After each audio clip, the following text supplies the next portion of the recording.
नमस्कार, आप सभी का डिनोन स्टडी पॉइंट चैनल पर हार्दिक स्वागत है। आज हम इस चैनल के माध्यम से जो कंपटीशन एग्जाम्स की जो लोग तैयारी कर रहे हैं उनके लिए हम इस चैनल के द्वारा विभिन्न विषयों से संबंधित सामग्री उपलब्ध करवाई जाएगी। कंपटीशन एग्जाम की बात करें तो जैसे पीटीटी के एग्ज़ाम हो, बीएसटीसी के हो, पटवार है, रीट से संबंधित है, फर्स्ट ग्रेड सेकंड ग्रेड है, एसआई वगैरह है, जो भी प्रतियोगी परीक्षाएं जो राजस्थान में की जाती है उन सबसे संबंधित हम सामान्य ज्ञान की जो क्लासें हैं वो हम इस चैनल के माध्यम से उपलब्ध करवाने का हमारा ये प्रयोजन है। और आज हम इसकी शुरुआत कर रहे हैं और आज हम जो शुरुआत करेंगे वो राजस्थान का इतिहास है। राजस्थान के इतिहास से शुरुआत करेंगे और राजस्थान का जो इतिहास है उसमें सबसे पहले ऐतिहासिक स्रोत। अगर इतिहास की बात करें तो वैसे तो जो इतिहास, भारत का जो इतिहास है उस इतिहास को 3 भागों में बांटा गया है: प्राचीन काल, मध्यकाल और आधुनिक काल। 3 भागों में इस इतिहास को क्या किया गया है, बांटा गया है। अगर इन तीनों खंडों की बात करें तो प्राचीन काल की बात करें तो हमारा जैसे सिंधु घाटी सभ्यता है, वैदिक सभ्यता है, मौर्य काल है, गुप्त काल है, ये सब किस में आए? प्राचीन काल में इन्हें माना गया। मध्यकाल की बात करें तो मुगलों के द्वारा किया गया जो शासन समय है, जो शासन काल है, उसको मध्यकाल माना गया। और आधुनिक काल ब्रिटिश अंग्रेजों के द्वारा किया गया शासन क्या कहलाया?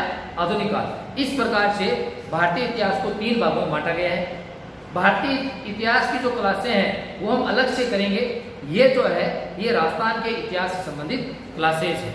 तो राजस्थान के इतिहास की अगर बात करें तो कोई भी जो हमारे जो घटनाएं हैं उन घटनाओं से संबंधित जो स्रोत है, उन घटनाओं के पीछे कोई ना कोई स्रोत, कोई ना कोई साधन होता है। उसी प्रकार से जो राजस्थान का जो इतिहास है इसे प्राप्त करने के लिए या इसकी जानकारी के लिए विभिन्न स्रोत, विभिन्न साधन हैं जिनको पढ़कर, जिनको समझकर हमने राजस्थान के इतिहास से संबंधित बातों को संग्रहित किया है। तो ये जो ऐतिहासिक स्रोत हैं, इन ऐतिहासिक स्रोतों को 4 भागों में बांटा गया है।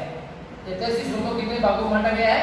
4 भागों में बांटा गया है। ध्यान से सुने, कई कंपटीशन एग्जाम में इन्हें पूछा गया है और आगे भी पूछने की पूरी संभावना रहेगी। अगर वो 4 ऐतिहासिक स्रोत कौन कौन से हैं? पुरातात्विक स्रोत, पुरालेखीय स्रोत, ऐतिहासिक साहित्य, चौथा आधुनिक ऐतिहासिक ग्रंथ व इतिहासकार। ये 4 हैं ऐतिहासिक स्रोत जिनसे हमें राजस्थान के इतिहास के संबंध में जानकारी प्राप्त होती है।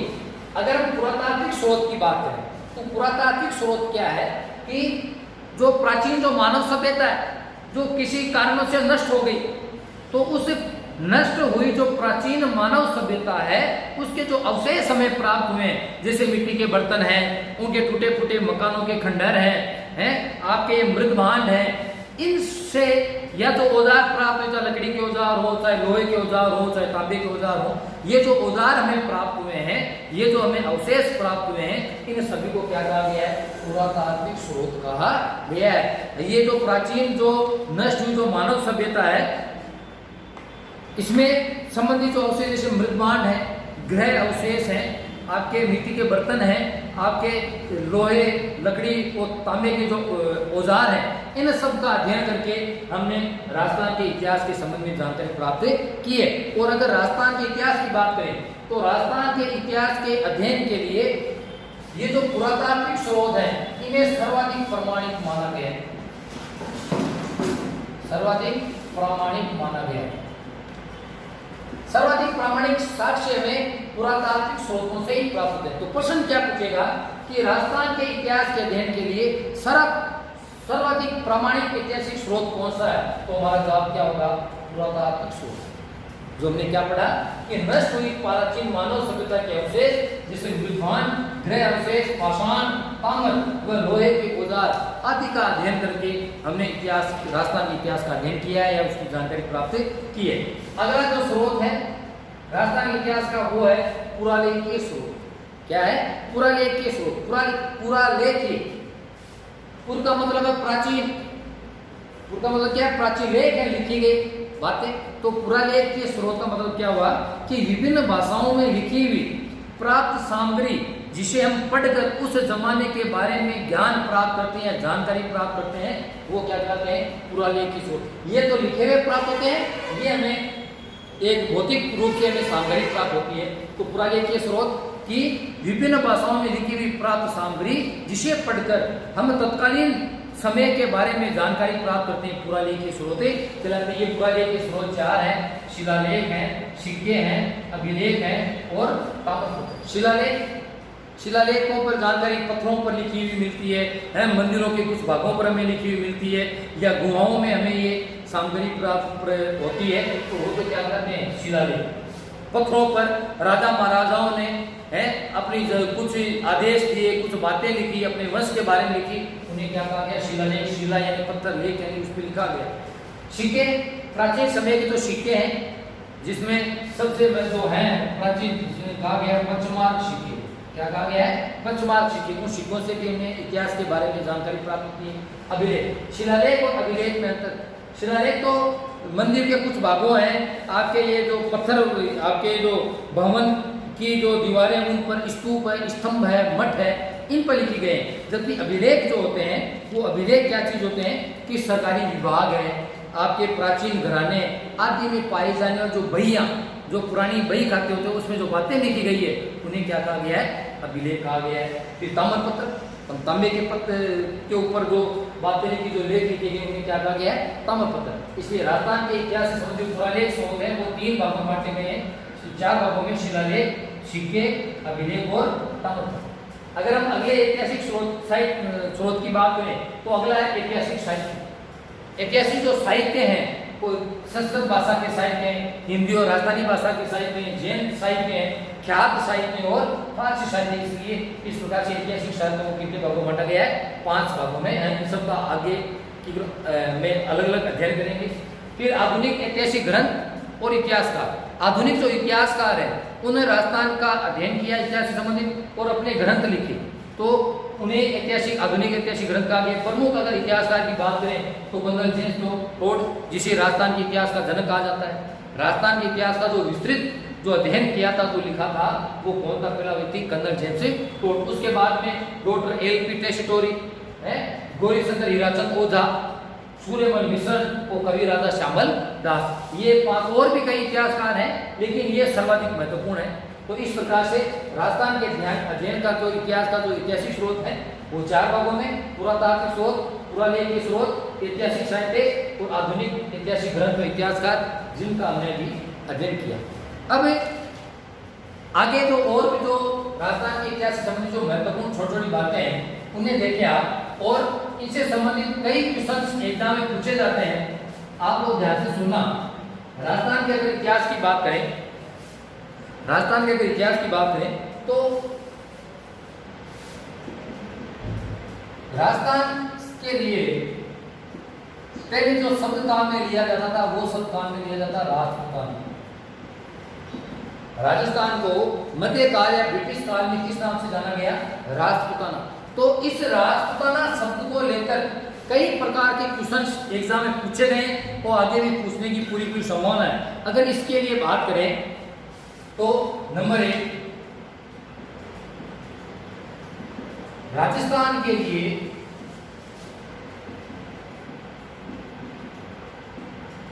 राजपूताना शब्द का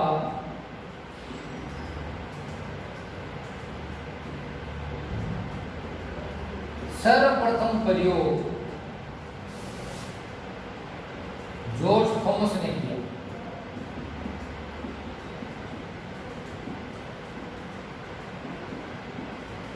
जॉर्ज थॉमस ने किया। कहने का मतलब क्या हुआ कि राजस्थान के लिए जो राजपूताना शब्द जो है, इस राजपूताना शब्द का सर्वप्रथम प्रयोग करने वाला व्यक्ति कौन था? George Thomas. कब किया? 1800 ईस्वी। सीधा डायरेक्ट क्वेश्चन कि राजस्थान के लिए राजपूताना शब्द का प्रयोग करने वाला पहला व्यक्ति कौन था? तो हमारा जवाब क्या होगा? George Thomas. एक अंग्रेज अधिकारी था, वो कहां का रहने वाला था? आयरलैंड का रहने वाला। आयरलैंड। जॉर्ज थॉमस ने कब किया? 1800 ईस्वी। ये राजस्थान में जब आया तो सर्वप्रथम ये शेखावटी शिक्षण में आया। सर्वप्रथम कौन से क्षेत्र में आया? शेखावाटी। सीकर, चूरू, झुंझुनू, इस क्षेत्र को प्राचीन समय में क्या कहा जाता था? शेखावाटी क्षेत्र कहा जाता था, जिन्हें आज 3 भागों में बांट दिया, सीकर, चूरू, झुंझुनू में। तो जॉर्ज थॉमस सर्वप्रथम कौन से क्षेत्र में है? ये प्रश्न पूछा शेखावाटी में। इसकी मृत्यु बीकानेर में हुई थी। तो ये प्रश्न सबसे महत्वपूर्ण कि राजस्थान के लिए राजस्थान शब्द का प्रथम प्रयोग करने वाला व्यक्ति कौन था? George Thomas. अब क्या है, अगला जो महत्वपूर्ण जो बात है राजपूताना शब्द के लिए कि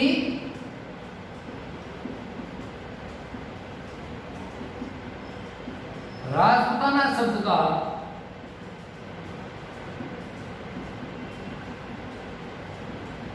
प्रथम लिखित प्रमाण, मतलब यहां पर तो इस जॉर्ज थॉमस ने इतना ही बताया कि राजस्थान को राजपूताना नाम से पुकारा है, प्रयोग किया है, लेकिन इस राजपूताना शब्द का लिखित में प्रमाण कहां पर प्राप्त हुआ है? किसी पुस्तक में, किसी शिलालेख में, किसी अभिलेख में सर्वप्रथम ये कब लिखा गया? राजस्थान को रिप्रेजेंट करने वाला जो शब्द राजपूताना है, इसका प्रथम जो लिखित प्रमाण है वो हमें कहां पर मिला? तो इस जॉर्ज थॉमस का एक मित्र था, जॉर्ज थॉमस का एक मित्र था जिसका नाम था विलियम फ्रैंकलिन का प्रमाण, William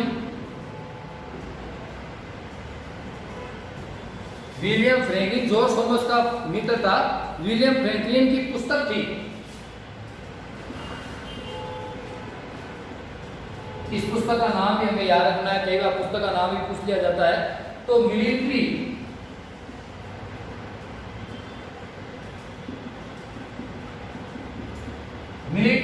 memoirs of George Thomas,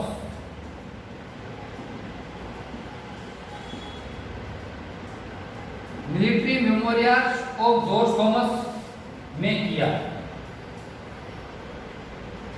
1805 की बात है, कब की बात है? 1805 में। तो राजपूताना शब्द का प्रथम लिखित प्रमाण विलियम फ्रैंकलिन की पुस्तक कौन सी? Military memorials of George Thomas नामक पुस्तक से हमें प्राप्त होता है। तो ये दो अति महत्वपूर्ण क्वेश्चन कि राजस्थान के लिए राजपूताना शब्द का सर्वप्रथम प्रयोग जॉर्ज थॉमस ने किया, कब किया? 1800 ईस्वी में। इस राजपूताना शब्द का लिखित में जो पहला प्रमाण हमें प्राप्त हुआ वो जॉर्ज थॉमस का मित्र था जिसका नाम था विलियम फ्रैंकलिन। इसने एक पुस्तक लिखी जिसका नाम था military memorials of George Thomas. 1805 में इस राजपूताना का हमें लिखित प्रमाण प्राप्त होता है। ये जो राजस्थान को अंग्रेजों के शासन के समय और मध्यकाल में राजपूताना के नाम से पुकारा जाता था। ये तो कहा राजस्थान के लिए राजपूताना शब्द। अब राजस्थान के लिए राजस्थान शब्द का प्रयोग कब होने लगा या उसके प्रमाण हमें कहां से प्राप्त हुए उसके संबंध को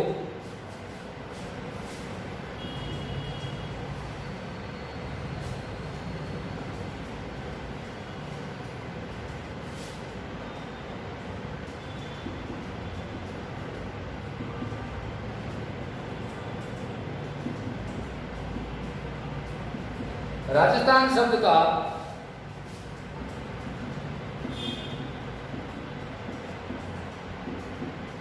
सबसे प्राचीनतम प्रमाण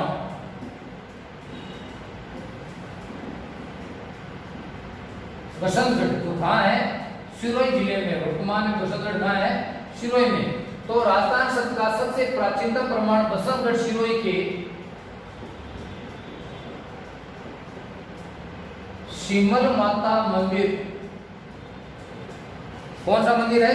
शिमल माता मंदिर में उत्कीर्ण किया गया है।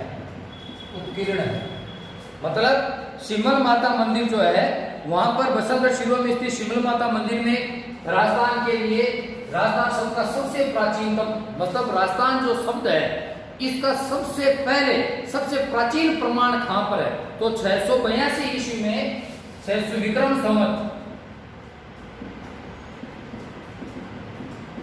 संवत 682 में यह उत्कीर्ण किया गया है। शिलालेख है विक्रम संवत कब का है? 682 का शिलालेख है। विक्रम संवत 682 में इस राजस्थान शब्द का सबसे प्राचीन हमें प्रमाण प्राप्त होता है, जिसमें वो जो शिलालेख है 682 ईस्वी में जो शिलालेख है उस शिलालेख में राजस्थान का क्या नाम मिलता है? राजस्थान द्वितीय, ये शब्द हमें प्राप्त होता है। तो प्रश्न क्या कि राजस्थान शब्द का सबसे प्राचीनतम प्रमाण कहां से प्राप्त हुआ? बसंतगढ़ सिरोही से। कौन से शिलालेख से प्राप्त हुआ? शिमल माता मंदिर में उत्कीर्ण जो शिलालेख है उससे हमें प्राप्त होता है। कब का वो शिलालेख?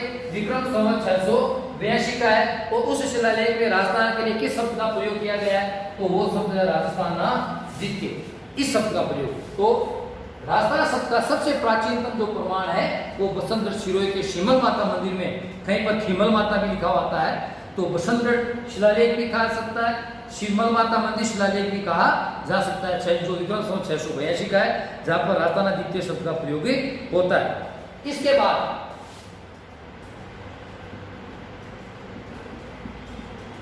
मुअनोक नैन्सी की ख्यात में भी राजस्थान शब्द का प्रयोग किया गया है।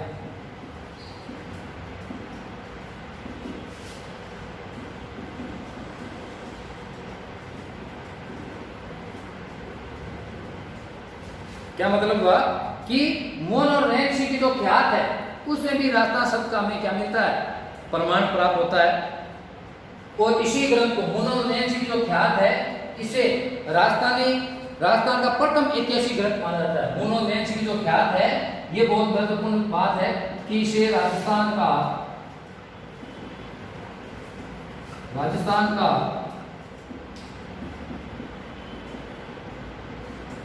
प्रथम ऐतिहासिक ग्रंथ भी माना जाता है। इसे राजस्थान का प्रथम ऐतिहासिक ग्रंथ भी माना जाता है। इसे मोन और नैन्सी की ख्यात, इसमें भी राजस्थान का शब्द का हमें प्रमाण प्राप्त होता है। अगर हम आगे बात करें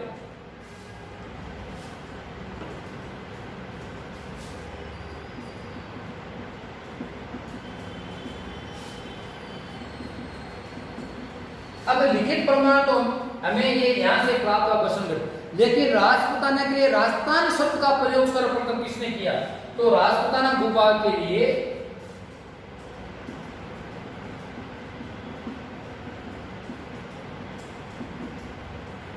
राजस्थान शब्द का सर्वप्रथम प्रयोग 1829 में कर्नल जेम्स टोड ने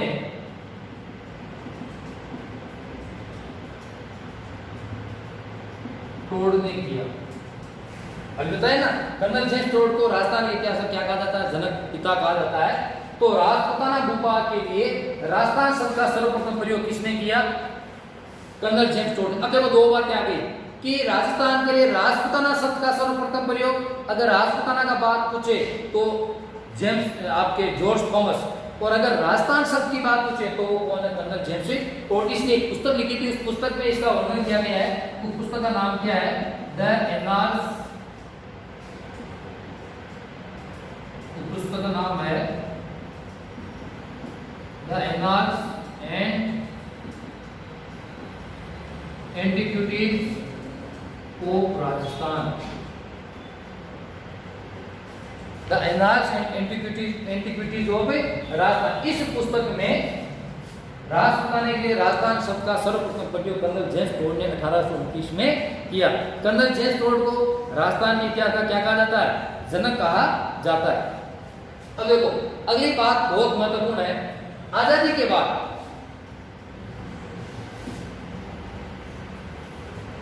ये तो आजादी से पहले की राजस्थान के लिए है, लेकिन आजादी के बाद देश आजाद हुआ, देश के लिए संविधान का निर्माण किया गया, तो संवैधानिक रूप से राजस्थान के लिए राजस्थान शब्द को मान्यता दी गई। उसके बारे में देखते हैं।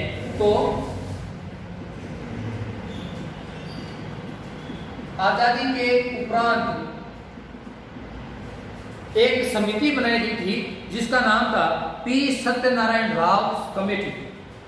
के उपरांत पी सत्यनारायण राव कमेटी की सिफारिश पर राजस्थान शब्द को संवैधानिक तौर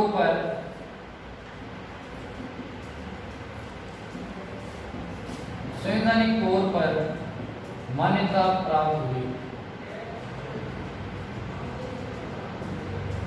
कहने का मतलब क्या हुआ कि राजस्थान के लिए ये जो भूभाग है, इसके लिए राजस्थान जो शब्द है इसे संवैधानिक मान्यता प्राप्त हुई। तो क्वेश्चन क्या पूछेगा कि किस कमेटी या किस सिफारिश के आधार पर राजस्थान के लिए राजस्थान शब्द को संवैधानिक मान्यता प्राप्त हुई? तो हमारा जवाब क्या होगा? P Satyanarayan Rao committee. आज की क्लास में इतना ही ध्यान करेंगे। आगे की क्लास के अंदर आप हमारे इस चैनल से जुड़े रहिए और जो विद्यार्थी या जो एसटीसी है, रीट है, सेकंड ग्रेड फर्स्ट ग्रेड की तैयारी करें, आप उन्हें बताएं और वीडियो स्टडी कोर्स चैनल को सब्सक्राइब करें और उससे जुड़े। निरंतर आपको यहाँ पर क्लास से के वीडियो प्राप्त होंगे। धन्यवाद। जय हिंद।